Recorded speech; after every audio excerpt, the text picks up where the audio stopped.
Now it's 12:30, and we're going to move over to our next presentation session. And I would like to welcome Dr. Laila Ferreira, Dr. Afsaneh Sharif, and Dr. Natasha Boskic. They will be doing a presentation on UDL practices within UBC Learning Technologies. So I will hand that over now.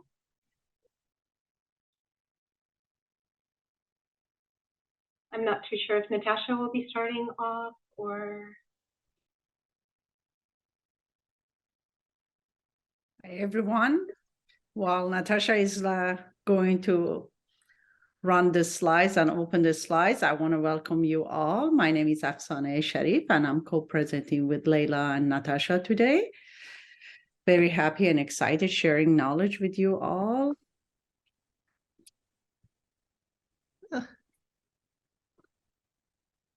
You're almost there. Yeah, I thought I was at the beginning of the... Is this the first one? Yes. Yeah. So welcome all. If you can move to the next slide. I want to just start with acknowledging that I'm zooming in from unceded ancestral and traditional territory of Musqueam people. Since we have two main campuses, I would like also to acknowledge that UBC Okanagan campus is located on the traditional ancestral and unceded territory of Salish people. I would also like to acknowledge that the crisis going on, and because my homeland is in Iran, I would like to acknowledge that people are fighting for their freedom. So with that, I would like to start with the UDL. Today's session is that we thought that how we can share our experiences using integrating UDL principles in our practices in different roles as an administrator, as a consultant, as well as instructor. So the first slide that I want to talk about is that what do I think about accessibility and inclusion from a designer as well as educational consultant perspective. When I work at one of my main job is that to as a faculty liaison to discuss and consult with faculty members about their program design, course design, TLEF ideas. And I always try to promote inclusive teaching and accessibility. One of the things that I would always introduce is if they're developing hybrid model or online, or even for their classroom, any materials to be accessible. If they have courses in Canvas, introduce them to built-in accessibility checker, which is in the rich content editor part of the Canvas. It tells them what are the issues, and if you run it, it tells you what can be done in order to remove those accessibility problems. Another tool is Blackboard Ally that you can contact LT Hub to install it. It tells you what kind of accessibility issues you have and how to fix them. It also tells you how to create alternative forms of your course content, such as EPUB or electronic Braille.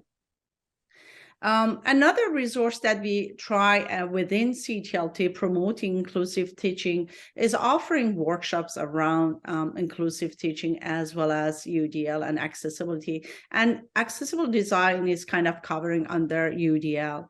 And we have the inclusive teaching resources that we normally it tells about upcoming workshops and a lot of resources. So with that, moving to the next slide, I want to just briefly to mention that what we mean by inclusive teaching and accessibility is mostly focusing on intentional approaches to curriculum, course design, and teaching practices that create a learning environment where all students, regardless of their backgrounds, disability, ability, age, and so on, their differences are valued and respected.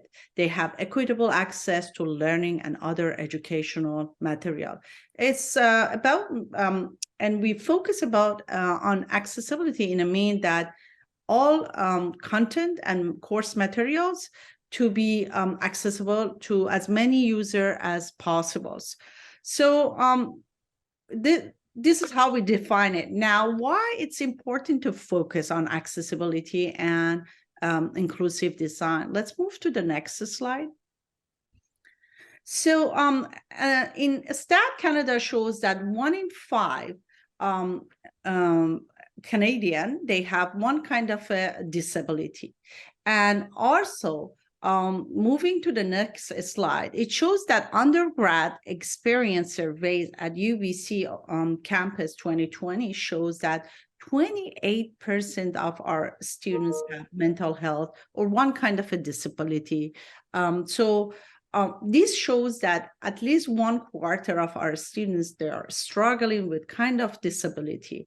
And it's important to ensure that to pay attention, to know about your classroom climate and to provide that support for them. Next slide, please. And another thing that kind of I like to bring your attention is about UBC disability accommodation, which is LR7 policy.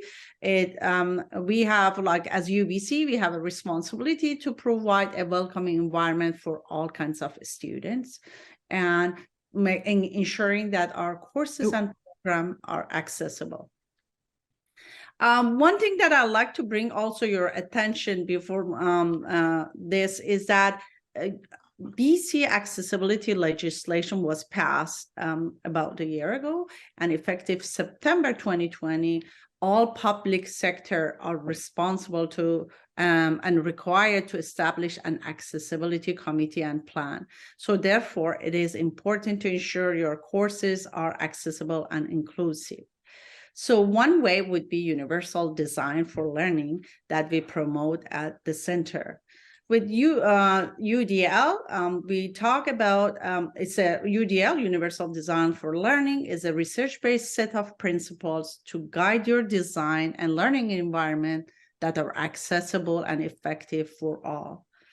They have 3 principles.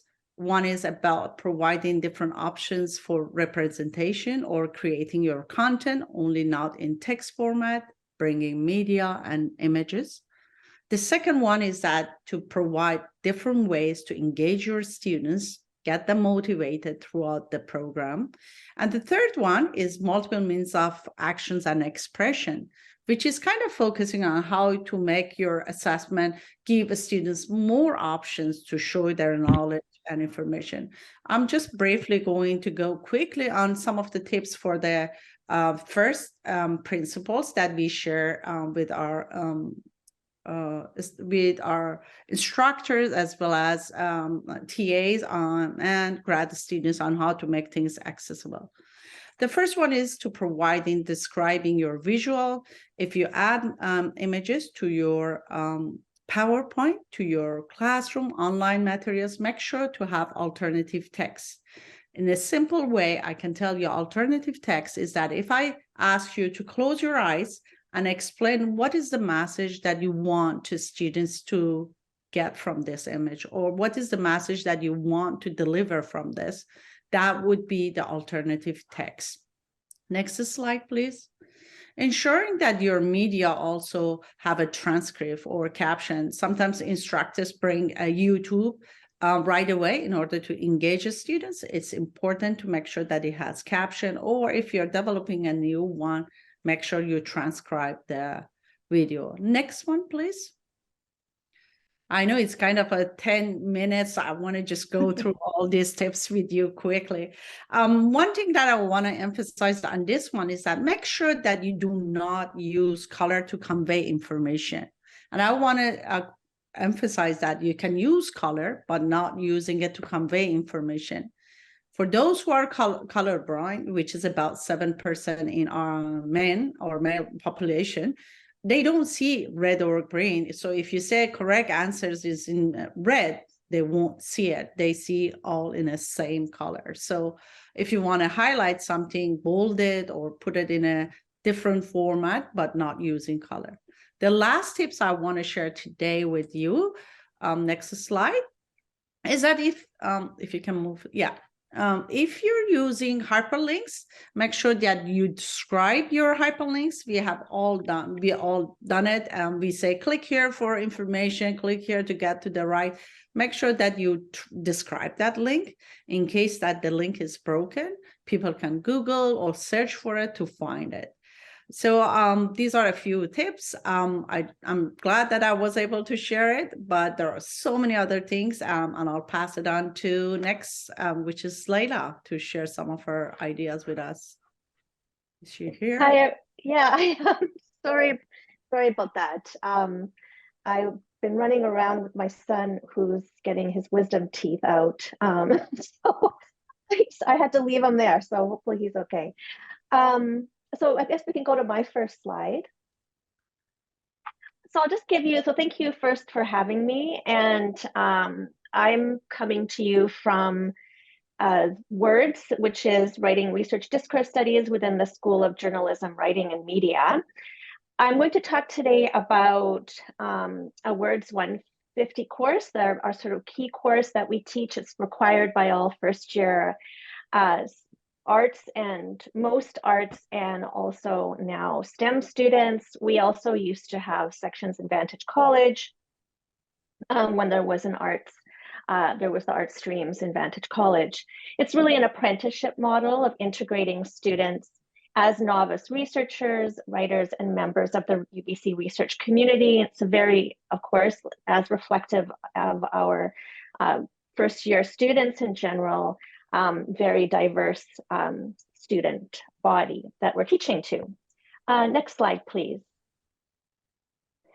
So I'm going to talk to you today about how I use CLAS and how I use ComPAIR.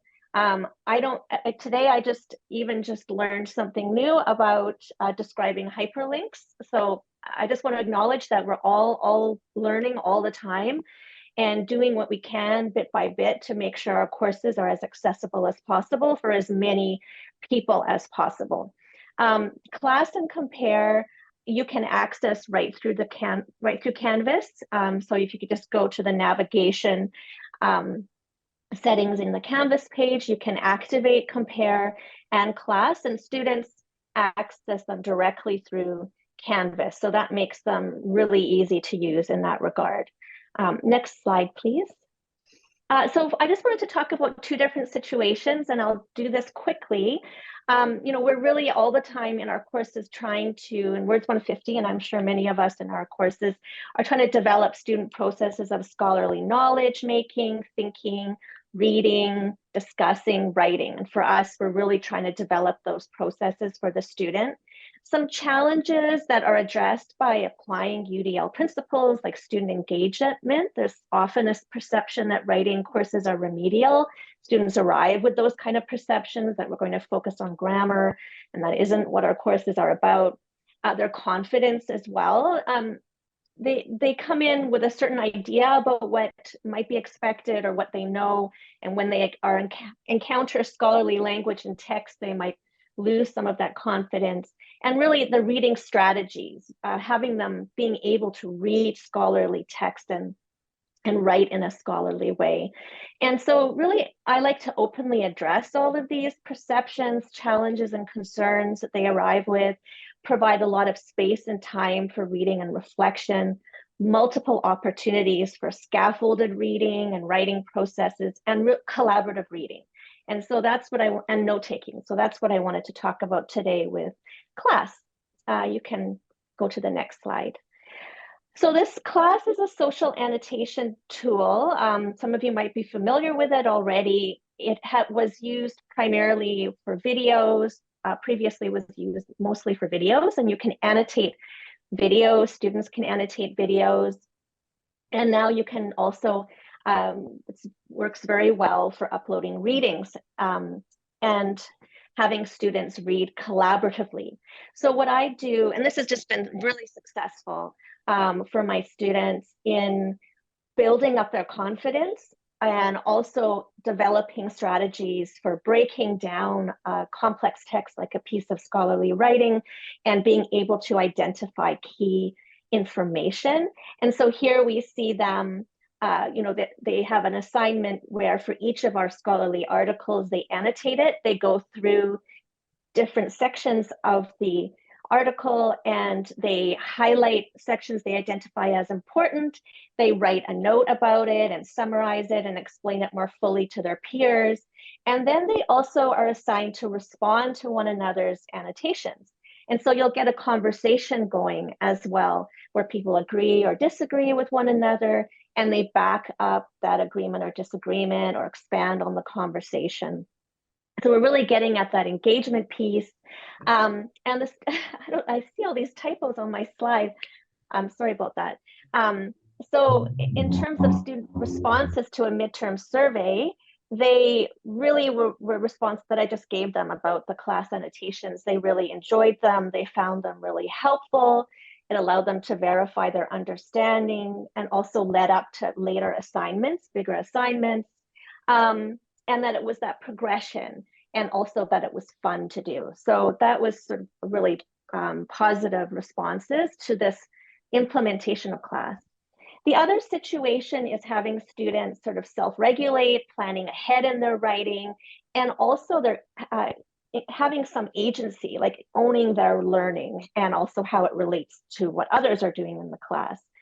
And some of that, again, relates back to confidence, that they're just novices. They don't know if what they're contributing is valuable, planning and preparing ahead when their courses, their course schedules are so challenging.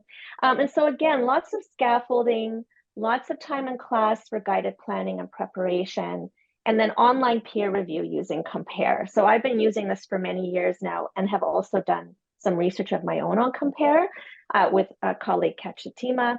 And so this really is also been really successful in developing these aspects of the processes of learning for students and allowing them multiple opportunities to engage in learning in these important activities they're going to need to do throughout the term and also on in their first, in their academic undergraduate career. So next slide. So ComPAIR was developed out of UBC. It's a peer review program, and students upload assignments and then they compare assignments uploaded by their peers and decide which ones best meet the expectations or not, and then they provide feedback to their peers. I give lots. Now here's the successful aspect of it, is that you can't just leave the students on their own. You're developing these strategies and students on how to give one another feedback. So I give them lots of instruction, lots of modeling for what that might look like. Next slide. And here we see some examples from their feedback to one another, which when I go through it many times is exactly what I would say to the student myself in my own feedback. And so when I go back and look at the feedback they're giving one another, I can see them engaging in the assignment instructions and expectations, really situating themselves as readers of somebody else's writing, and in the process learning about how writing should look in relation to this kind of writing, the right kind of writing expectations of the assignment, and lots of engagement with one another's work and attention to one another's development as writers. So that's just sort of quick snapshot of two different technologies that I'm using to support my student learning, implementing UDL principles. Thank you. I guess it's my turn. And thank you, Laila and Afsaneh, for providing specific examples and action items, how we can make our content more accessible, or our teaching and learning. My view or my portion of the presentation is more looking into overall strategic planning as leaders and leaders of the units, what a unit can do and how we can put this into practice in our own work not as instructional designers or teachers, instructors. So I would like to give you a brief flashback going into early days when we started thinking about universal design or accessibility. And in our faculty, as Jeff mentioned, there is some history in looking into or addressing these issues. So we got the funding. I applied for funding of BC Campus and to redesign all our courses and make them more accessible following the guidelines in 2005. And I was actually motivated by our students who were taking online courses and having difficulties, and we learned from them at the end of the course usually, like, okay, I need now extension, I can't catch up, I have all of these assignments that I couldn't do because I have this. And so we try to be proactive, and we got this funding, and we partnered with SFU and ZBC, and we worked on courses, we worked on media. We also got some funding from Equity and Diversity, and try to provide some additional resources to draw attention to accessibility issues. And we try to share our knowledge through different venues, through conferences, workshops, both in Vancouver locally, on campus, and internationally. We provided tons of resources, and we built into our course template some strategies both for students and instructors. However, well, maybe however will come after this slide. So I just wanted to say, since that 2002, when we started moving to online, and then 2005 when we moved to accessible courses, we had about 18 to 20 fully online courses in the Faculty of Education, while at this point you can see that we have about 180 to 200 fully online courses that are not offered all the time, but are as a bank, and I'm not calculating COVID, right? Because those are different kinds of design of courses. So the number of online courses grew exponentially. The importance of making them accessible is even more important. And however is this part where I wanted to say, as much as you did in the past, as much as you are doing now, it's never enough, and it's always being at the beginning. And I think that's what Sisyphus, he's pushing the rock up the hill and it's coming back. And that's what our work is. I think we are all who are involved in technology, we accept that there is always something new, there is always something to learn, there is always new training and new working. And I think accessibility and thinking about those issues and how to make courses more accessible is part of that learning. And we have to understand that as much as we did with those brochures and workshops, and there was interest, of course, but not enough interest. And I think that we are lucky now that this focus is so much stronger on campus, at least for us at UBC, and I'm really excited about that. And I think collectively we can do much more than when it's a single unit or someone individual inside the faculties or inside the courses that is doing the work. So I mentioned when we have Jeff's opening remark, when he was talking about intention, I think we have to intentionally think about accessibility and how to make things accessible until it becomes part of the practice that you don't think about it, right? So unless you do it, I think it's very easy to drop off the table. So this year particularly, including this TEC EXPO that is focused on accessibility, we are trying to think about UDL and think about accessibility in every single thing that we do. And I think that may be one of the directions that other units can take when they're thinking about these initiatives that really try to strategically implement that action in every single task that they do. So we create a number of workshops, we are planning a number of events, partnership with departments, partnership with other units, partnership just like this one today in the panel presentation, right, with colleagues from other faculties. Whenever we are introducing or using learning technology, thinking about how accessible is it? Can we test it now, right? We have used it for years, but can we actually know more about it, about that side?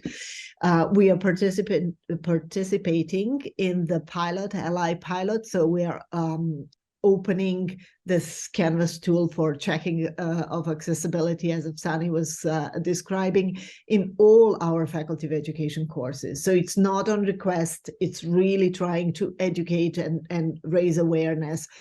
So everyone will see it and hopefully ask us questions like, what is this? How can I use it? Or, you know, what can it tell me?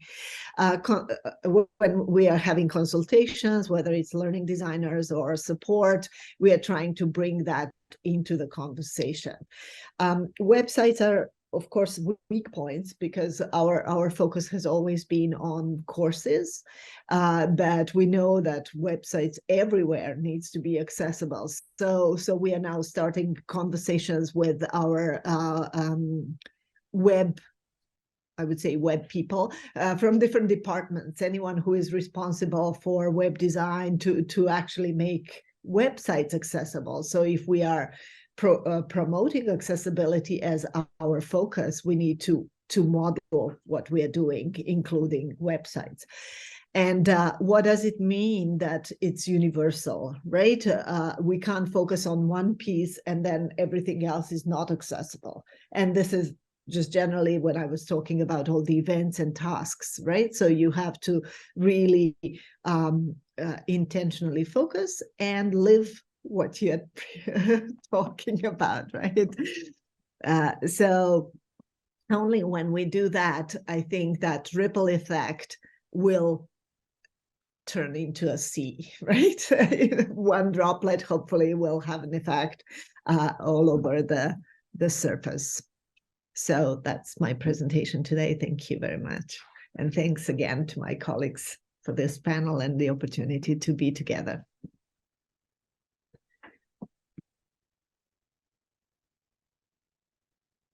All right. So thank you, Laila, Afsaneh, and Natasha. It was a wonderful presentation.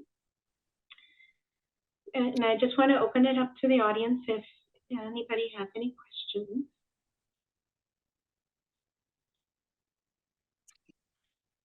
Okay, well, we are I've at got the end of the time, right? So it's hard. I believe there is a question in the chat. Bree had asked Afsaneh, is there a central resource for referring to the nuts and bolts of accessibility? We are working on it currently. We don't have like one stop that to go, but we have a few resources that I can share with you if you want.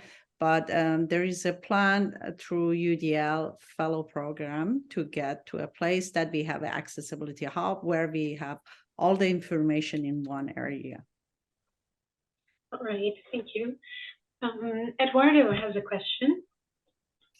Yes, hi, thank you for the presentation. It was very interesting, and I'm very pleased to see how accessibility is increasing in awareness. My question, also based on how we're seeing this growing at UBC, is what do you think are the current barriers to the development of accessibility? Is it like more of an awareness thing, or a technological thing, or a mix of all of them? What would you say? All above. I think that each department, even I would say each individual, if you look at it, depends on the practices. Some might be within the curriculum. The systemic barrier might be in your curriculum if you don't have a clear learning outcomes. If you're using one way of assessment strategy, that would be systemic barrier. Sometimes it's in the like the way that an international student might feel in your classroom. So I would say that you can see the barriers in different areas, and it can be in the procedure, it might be in course content, it might be in the policies, but each individual, when what Natasha and Laila mentioned, if you kind of start looking into your own way of practice and explore it, you will see, you will be able to identify what are those barriers and how can I remove them. As an example, do I have alternative text in all my images? Maybe start from there. Or are my learning outcomes all clear? Those kind of things that we are working on, and each individual can work on. Also, as I said, that the legislation that we had for accessibility that was passed, it's one of the things that is directing, asking each organization to come up with the accessibility plan. And my hope is that to be able from that to come up with the shared understanding of what we mean and how to remove those. And Thank you. if I can Afsaneh, add, sorry, Natasha. over the time, I just wanted to say, to me, it's really that awareness as well, right? Until we are ready to think about something different, right? It's just like inclusive classroom, or right? It comes into our awareness, and then you start from yourself, and then you discover those barriers and try to work to remove them. Yeah, thank you. Sorry for overtime. Thank you. Thank you. We've got another question. Gabrielle. Yeah, it was really, I mean, I as Natasha knows, I am a bit of an accessibility fanatic. But I just wanted to ask, so when we're using tools, especially ones that we have available to us at UBC, like CLAS, I know that Laila, you spoke about that are maybe less accessible. I know that CLAS, for example, is one of those pieces that does have its limitations in terms of accessibility for people with disability. Do you have any tips on how we can approach the use of like less accessible tools to make them more accessible? Or if there are, should we just be not using tools that aren't designed with accessibility in mind? Do you have any strategies that you would suggest for workarounds, I guess, is what I'm trying to ask. I know that there are some definitely limitations to CLAS. So there's been lots of benefits in terms of what my students, especially students, are coming in with different kinds of barriers around language and confidence around their language use, and also just executive functioning and all of those kinds of aspects of learning. However, one thing also, it's not always accessible on different kinds of platforms. Like you can't use it on a tablet, which has been a real barrier. I think what I know my colleagues and I are trying to do is just providing lots of feedback on that. And right now I'm teaching inclusive design to engineering students and future designers. And so really trying to develop that mindset in my students. And so that they will go and they will also design these programs in a way that are much more accessible. I don't particularly have any suggestions. I just do my best with it that I can, and ensuring and being open with students about accessibility issues in regards to these platforms and how they're beneficial, but also acknowledging the limitations. I would be sad to give up CLAS because my students have enjoyed it so much, but I absolutely know exactly what you're talking about. So those are the kind of ways I'm trying to address it. Yeah, thank you so much, Laila. And that is how I feel as well about CLAS. I think it's an awesome tool, but it's just that one piece that's so frustrating. Yeah. All right. We do have another question, and Jeff, would you like to ask your question? Sure. I'm wondering if any of the panelists might speak to an issue that I often hear from faculty when we're talking about the importance of accessibility and what that entails in terms of the work ahead, and what that might mean in terms of the selection of this tool or that tool. People sometimes respond feeling very daunted, somewhat intimidated, sometimes unmotivated or demotivated. And I've often, or not often, I guess I've also heard at senior levels of in the dean's office in a couple of different faculties, real concerns about, as we see ourselves needing to kind of come up to this level of practice, is this is kind of core competence and accountability.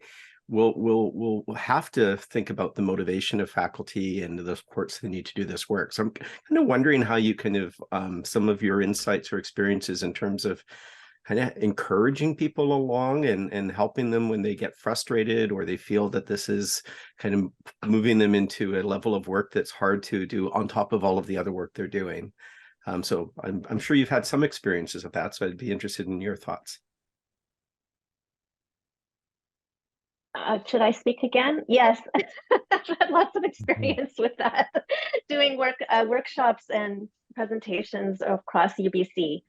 I would say the majority of instructors I encounter really want to adopt these practices and they really want to make it work. They're scared, and they are scared that it's going to take a lot of time. For me, like I said, I just learned something new today, and I really try to emphasize that you don't have to be doing everything all at once. You don't have to overhaul your entire course, and that can sometimes alleviate some of that pressure. But we do have to acknowledge there is a workload involved in all of our teaching. And I think, if it depends on who we're talking about in terms of instructors, but, our lecturers and our sessional faculty have really high course loads. So for them to experiment with new kinds of teaching tools is really challenging in that way. But I just try to just really break it down so that it's not as if yes, there is some top heavy work, right, in your planning, but that's also part of our job. And you don't have to do everything all at once. So that's kind of how I have addressed it. Thank you.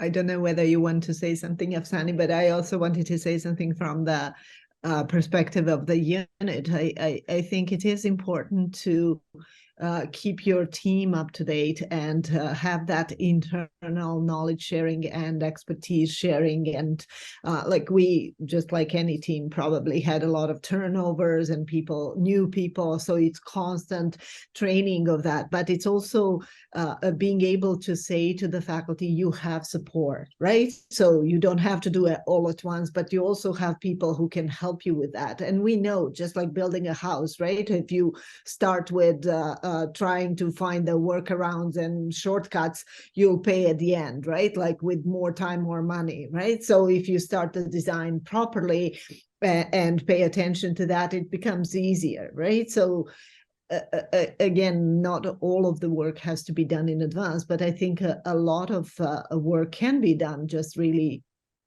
putting that into your own regular thing, how you're doing. I know I never write here, click here, like for years now, right? Like, I mean, and it's not that difficult to do, right? So I think support and just support is important, that people feel that they have someone who can help them.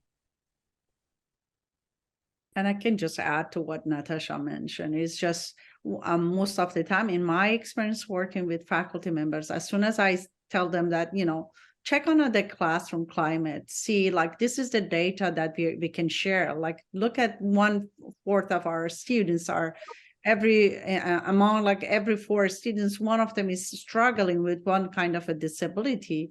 And, talking about how important it is to make sure that those are accessible. I've never had an experience and an instructor says, oh, no, I can't because I'm busy, or I have a full plate. Most of the time they say it's a lot of work, but how can I make a change? So it's creating resources, raising awareness, even encouraging one simple step. It makes a huge impact. Thank you all. Well, thank you for this excellent presentation. I do have a comment and kind of a question. My comment is on this legislation that is coming in, and I've taken a look at it, and it's fairly vague. So like the accessibility being phased in, So from an institutional perspective and then down to the faculty perspective, I think there's a bit of mystery around what are the exact expectations. And there also seems to be different understandings of what accessibility is. Some people might say, well, just adding alt text or just captions. And then we have other people that say good alt text and good captions. And then even to the level of like accessible PDFs. Just from courses that we're including readings for students, some of the library older journal articles are not accessible. So I think, Afsaneh, you mentioned that it can be overwhelming. So what are some ways to sort of scaffold that type of knowledge into faculties? I know some of this has been addressed with building up unit knowledge and then that it's step by step, but I'm just curious, do we see this stepping up in the next year or so? Well, I can say something about that because I'm working with Ministry of Advanced Education on these guidelines. One was on the digital learning, and I asked the same question. And the implementation is one of those things that is each organization is taking on. So they're thinking about, like, first, let's say with UBC starting, they have to create that accessibility committee. They come up with the plan. And they talk about that. Here's, for example, from 2022 to 24, we are going to do this. And then they provide report, get feedback, moving to the next. So as an organization, what we have, I'm expecting, once we have a committee, people will be engaged in order to decide on what would be next. But within each institution or the department or faculty, I've already seen people are working on accessibility. They are trying to make things more accessible. Most of the time it's following W3 standards. I think it's international on the online materials, but we need to get deeper into the concept. What do we mean by accessibility in our classroom, in our process, in our practices and policy and so on? Mm-hmm. Yeah, that's true. And I think the other complication is technology is changing also. Like when Padlet first came out, it wasn't necessarily as accessible as it is now. Some H5P interactive content types are more accessible than others, and some can be accessible, but they can be less accessible if you didn't put thought into it. So it's a very complex topic. Yeah, and I'm optimistic in web developers. I don't know whether I should have trust in them, but I think. Oh, sorry, I didn't see your hand, Laila. But I think, similar to how things were more complicated in the past, they are becoming easier at present. So thinking about responsive design, right, for mobile and for so that the developers will also keep that in mind and create, again, from the start, something that is more accessible or easier to adapt and to include those actions that now require more manual work. So that's my hope. Laila. I just wanted to, we had a wonderful speaker come to speak with us at UBC, Arlie Cruthers, a couple of weeks ago, and she was talking about how she works a lot in accessibility and she experiments with everything all the time. And she talks about how we can't, you can think you've got all the bases covered, but that's one strategy, like say with CLAS, it creates accessibility for some people, but it's inaccessible for others. You can't address all things all the time with every single technology that you're using, but using providing multiple opportunities for students to learn and to engage and to express that learning is really important as we're making everything as accessible as possible at the same time. Okay, I've got one other comment, and this is to bounce off on what you mentioned, Natasha, on your faith in web developers. I came across this wonderful link on cognitive accessibility guidance, and it's the World Wide Web Consortium has put these out, but I think it's really useful for online courses as well. And like you mentioned, the web developers have done a lot of research, and they've done a lot of work in this area. So it's I think you're absolutely right to put your faith in that area. Well, I mean, it does become, some things become easier, right? And do not require programming or programmer to do, right? So, yeah. All right. Do we have any more questions or comments? This is a fascinating topic.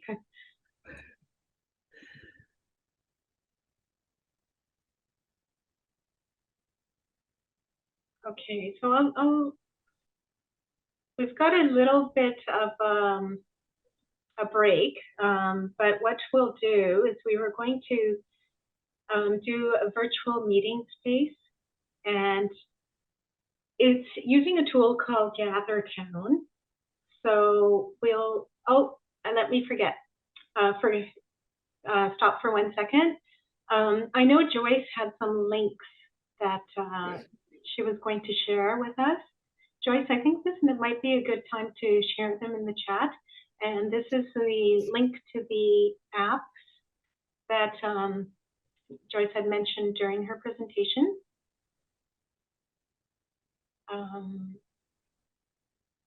Thank you. Yes, I think that would be nice for everybody to check out. And then the next link, once you've saved those and clicked on those, the next link will be for our virtual gather space. And we can click on that link, and then we will pop out of the Zoom meeting, head over to our virtual space and socialize for a bit, and we will then close off Tech Expo 2022. Thank you, everybody, for attending, and thank you for the wonderful presentations today. Thank you. All right. So we'll just wait a second for that link for Gather Town, and then we can all pop out.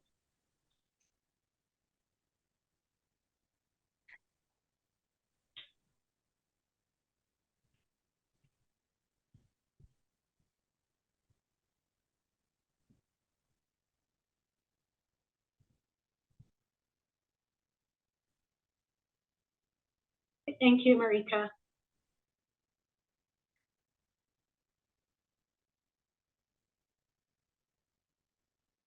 I'll just give everybody opportunities to click on that link, and then as people disappear, I'll shut this down.